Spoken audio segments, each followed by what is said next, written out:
yeah, so I'll carry on from my thought before. So yeah, I mean, everything is stimulating in a sense.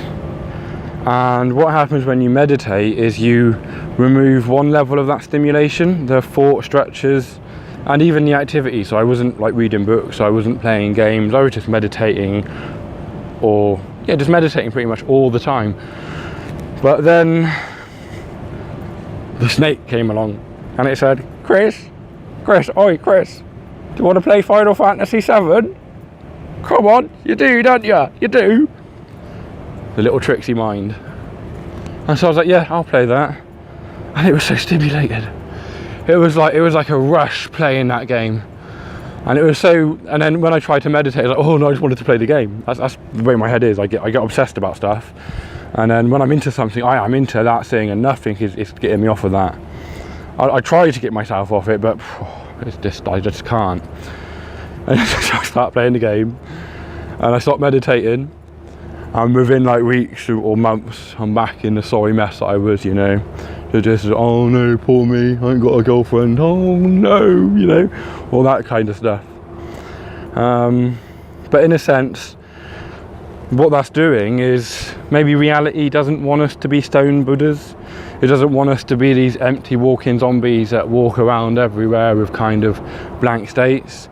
Maybe the reason why reality separates itself like it does, I mean, I'm just talking about the metaphysical realm here, so it's all bullshit. There's no way of proving what I'm saying or disproving it, but it's fun to hypothesize. So maybe what reality is doing is it wants to create a superfluity of playgrounds for us to play in. It wants to show off in as many ways as possible. I mean, I'm saying it's a bit like me. It wouldn't surprise me, as above, so below, the pattern recurs, so it might have very similar motivations to what I have. Or rather, it's very difficult to talk about. We're talking mythologically here, like symbolically, allegorically, and ultimately, if you want to get really close to the truth, just sit down and shut up for a bit. But then for a long time.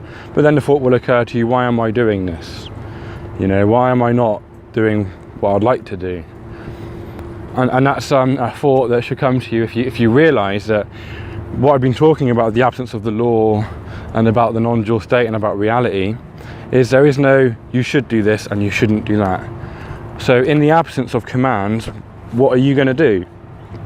Yeah, some people think just sit down and do nothing, you know, shut down the mental chatter. But what for? Why? So you'll do it and it'll be fun for a bit, and then the snake or your mind will come along, and it's because you want to do something different. So why don't you do what you want to do? No commands, you know, there's no stick hanging over your head. And once you see that, why don't you?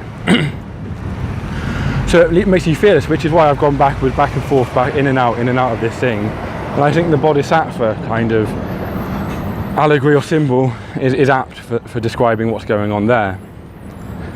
But yeah, so the more you meditate and the more you practice mindfulness, what I found, the more stimulating things become.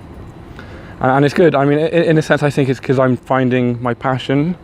Making these videos is just so much fun. Just talking. It gives me an excuse to talk. I would like to walk around and nothing and just talk to myself. And I do it in my head. This kind of stuff's always been coming out, and I've always been like, that's pretty decent. I don't know what it's going to say before it says it. It just comes up. Same as with you and everybody else. It's not like I'm there going, go.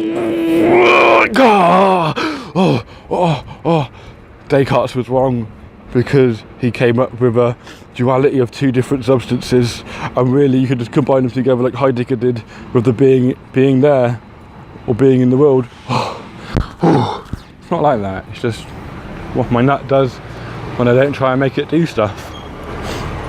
Anyway, goodbye.